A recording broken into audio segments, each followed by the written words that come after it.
श्री कृष्ण का नाम जाप करते हो, उनकी आराधना करते हो, उन पर विश्वास रखते हो, आपको तो यह पता है कि आपके लिए श्री कृष्ण क्या है। लेकिन क्या कभी यह जानने की कोशिश की है कि श्री कृष्ण के लिए आप क्या हैं? वो तो अनंत ब्रह्मांड के रचयिता हैं, अनंत ब्रह्मांड उनके हैं, सारी सृष्टि उनकी है। लेकिन क्या आप उनके लिए महत्व रखते हैं? ये बात जानना चाहते हैं तो ये प्रसंग सुनिए। हरे कृष्ण दोस्तों, मैं हूं अनुज शर्मा। बात उस समय की है जब महाभारत का युद्ध होने वाला था। दुर्योधन चिल्लाता हुआ पितामह भीष्म के पास पहुंचा और बोला कि पितामह, हम युद्ध होने से पहले ही जीत गए, हमारी विजय निश्चित है, हमारी विजय निश्चित है। दुर्योधन बहुत खुश था। पितामह भीष्म ने पूछा कि ऐसा क्या हुआ कि तुझे ऐसा लगता है कि हमारी जीत निश्चित है? तो दुर्योधन ने बताया कि श्री कृष्ण ने प्रतिज्ञा ली है कि वो युद्ध में कोई भी शस्त्र या अस्त्र नहीं उठाएंगे। पितामह भीष्म ने कहा कि अच्छा, ऐसी बात है। तो दुर्योधन ने कहा कि जब उन्होंने प्रतिज्ञा ले ली अस्त्र शस्त्र नहीं उठाने की, तो युद्ध हम निश्चित तौर पर जीत गए हैं। वो 5 पांडव हमारा क्या बिगाड़ सकते हैं?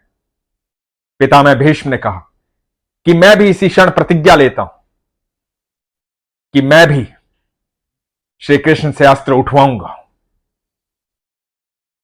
दुर्योधन यह सुनकर बड़ा हैरान हुआ कि ऐसी प्रतिज्ञा क्यों ली।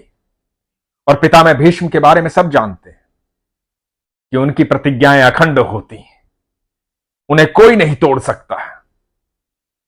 अब युद्ध शुरू हुआ। जब युद्ध शुरू हुआ तो काफी कौरवों के सैनिक मारे जा चुके थे। दुर्योधन चिंता में था, विचलित था, घबराया हुआ था, डरा हुआ था और यह भी देख रहा था कि अब तक श्री कृष्ण ने अस्त्र नहीं उठाए, ना क्रोध दिखाया है। श्री कृष्ण तो अर्जुन के सारथी बने हुए बस मुस्कुरा रहे हैं। दुर्योधन को गुस्सा आ रहा था अपने आप पर, अपनी सेना पर, सब कौरवों पर, कि सिर्फ 5 पांडव और हमारी इतनी बड़ी सेना, और फिर भी हमारे लोग मारे जा रहे हैं, उनको विजय प्राप्त हो रही है। क्रोध में बौखलाया हुआ था। उस बौखलाहट में जा पहुंचा पितामह भीष्म के पास। पितामह भीष्म को बोला कि मुझे लगता है कि आप उनकी तरफ हैं, इसलिए आप युद्ध नहीं कर रहे हैं। आप जिस चीज में सक्षम हैं वो सक्षमता दिखाई नहीं दे रही है। आपके सामने यहां कोई नहीं टिक सकता। लेकिन अब तक पूरे युद्ध में ऐसा दिखाई नहीं दिया है कि आप पांडवों को मारना चाहते हैं, आप उनका वध करना चाहते हैं। अब तक यह दिखाई नहीं दिया कि आप मेरे पक्ष में।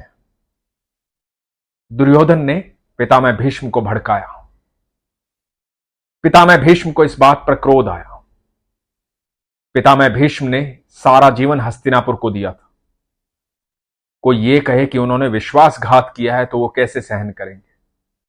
पितामह भीष्म को इतना क्रोध आया कि वो अपना रथ लेकर के अर्जुन की तरफ बढ़े।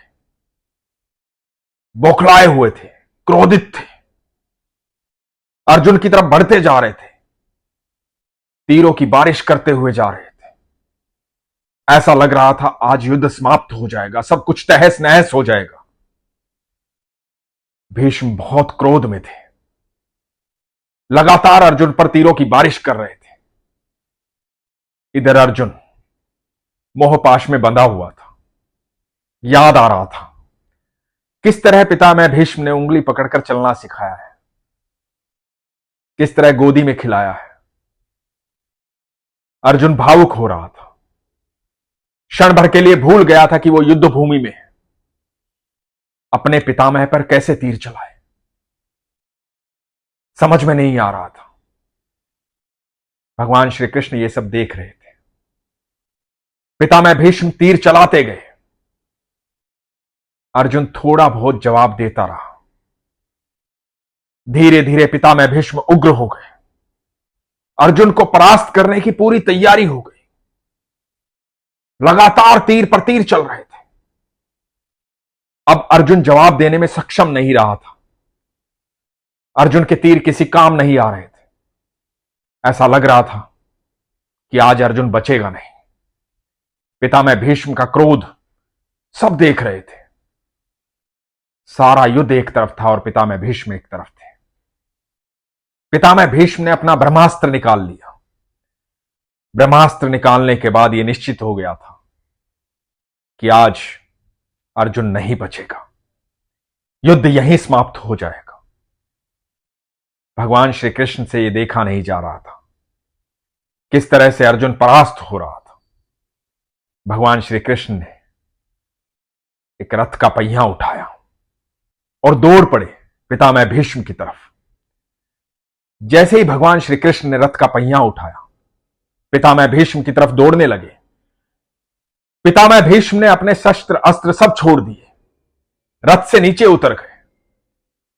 भगवान से बोले कि आओ प्रभु, आओ आओ मेरे केशव, आओ, मुझे तो इसी क्षण का इंतजार था।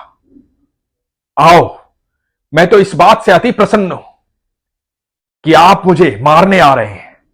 आओ मेरे केशव, आओ। इधर जब पितामह भीष्म इस तरह से रथ से उतरे और केशव पितामह भीष्म की तरफ भागने लगे, तो अर्जुन से रहा नहीं गया। अर्जुन ने भागकर श्री कृष्ण के पैर पकड़ लिए। भगवान से कहा कि प्रभु, ये आप क्या कर रहे हैं? आपने प्रतिज्ञा ली है, आपने प्रतिज्ञा ली है कि आप कोई भी शस्त्र नहीं उठाएंगे, कोई भी अस्त्र नहीं उठाएंगे। आप मत जाइए, आप मत कीजिए ऐसा, आपकी प्रतिज्ञा टूट जाएगी। भगवान श्री कृष्ण ने अर्जुन की तरफ देखा। भगवान श्री कृष्ण ने पितामह भीष्म की तरफ देखा और भगवान श्री कृष्ण ने कहा कि मेरा कोई नियम नहीं, कोई प्रतिज्ञा नहीं। मेरे लिए सबसे पहले मेरा भक्त है, मेरे भक्त की प्रतिज्ञा है। एक तरफ भीष्म खड़े हैं जिन्होंने प्रतिज्ञा ली थी कि मैं कृष्ण से अस्त्र उठवाऊंगा, शस्त्र उठवाऊंगा। उनका प्रेम भी मेरे प्रति अगाढ़ है, मुझे उनकी प्रतिज्ञा भी पूरी करनी है। दूसरी तरफ तुम हो अर्जुन, तुमसे मैं अत्यधिक प्रेम करता हूं, तुम्हें इस दशा में देख नहीं सकता हूं। तुम मोह में बंध गए हो, अपना धर्म अपना कर्तव्य भूल गए हो। पूरा भारतवर्ष, पूरा विश्व धर्म के साम्राज्य के इंतजार में है। सबकी आशा तुम हो। तुम युद्ध नहीं करोगे, तुम कमजोर पड़ जाओगे तो धर्म की स्थापना नहीं होगी। तो एक तरफ तुम मेरे प्रिय हो और दूसरी तरफ पितामह भीष्म। और जब मेरे भक्त मेरे सामने आते हैं तो मैं किसी प्रतिज्ञा, किसी नियम में बाध्य नहीं होता। मैं सारी प्रतिज्ञाएं तोड़ देता हूं, क्योंकि मेरे लिए सबसे पहले मेरा भक्त है, सबसे पहले उसका प्रेम है, सबसे पहले उसका विश्वास है।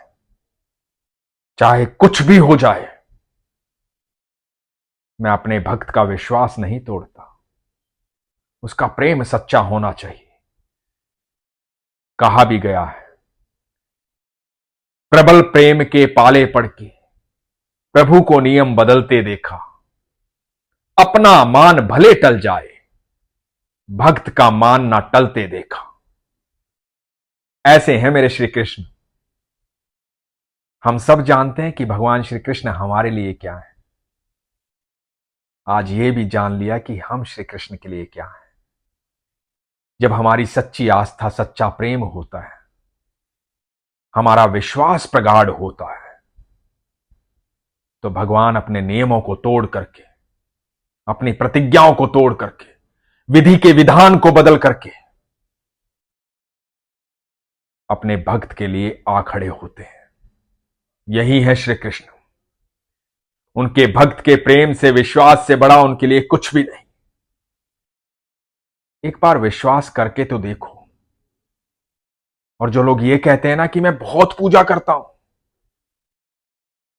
बहुत पाठ करता हूं, बहुत नाम जप करता हूं, लेकिन मेरे जीवन में कुछ अच्छा नहीं हो रहा है, तो सच मानना उसे विश्वास है ही नहीं। कई लोग मुझे लिखते हैं कि मैं भगवान श्री कृष्ण की बहुत आराधना करता हूं, पर मुझे लगता है किसी ने कुछ करवा तो नहीं दिया, कहीं कोई तंत्र मंत्र तो नहीं है मेरे जीवन पर, इतने कष्ट क्यों है? जब आपको श्री कृष्ण पर इतना विश्वास है तो ये प्रश्न क्यों है, ये शंका क्यों है? किस लिए? किस लिए सोचते हो कि आपका वक्त कमजोर चल रहा है? वक्त कमजोर नहीं चल रहा है। आपके आज के दुख आपके सुख का कारण बनेंगे। निश्चित तौर पर आपका विश्वास मजबूत रखिए। जब आप विश्वास करते हैं ना, तो आपके पास प्रश्न नहीं होते हैं, शंका नहीं होती है। जब आपका ईश्वर पर विश्वास हो जाता है तो आप दुख को भी उसी तरह से आमंत्रित करते हैं जिस तरह से सुख को करते हैं। भगवान श्री कृष्ण कहते हैं, मेरा सबसे प्रिय वो है जिसे ना दुख विचलित करता है ना सुख विचलित करता है, जो ना सुख में इस बात का आभास करता है कि वो बहुत ज्यादा सुखी है इसलिए ज्यादा खुश हो जाए, ना दुख में इस बात की चिंता करता है कि वो दुखी है इसलिए दुखी हो जाए। जो समभाव में रहता है, स्वीकार्य भाव में रहता है, वो मेरे दिल में वास करता है। और यकीन मानना, जिस दिन ऐसा विश्वास हो जाएगा उस दिन भगवान श्री कृष्ण अपने सारे नियम, सारी प्रतिज्ञाएं तोड़ करके आपके लिए विधि के विधान को बदल देंगे। इसीलिए हमेशा कहता हूं, अपने विश्वास को मजबूत रखिए, अपना ख्याल रखिए। हरे कृष्ण।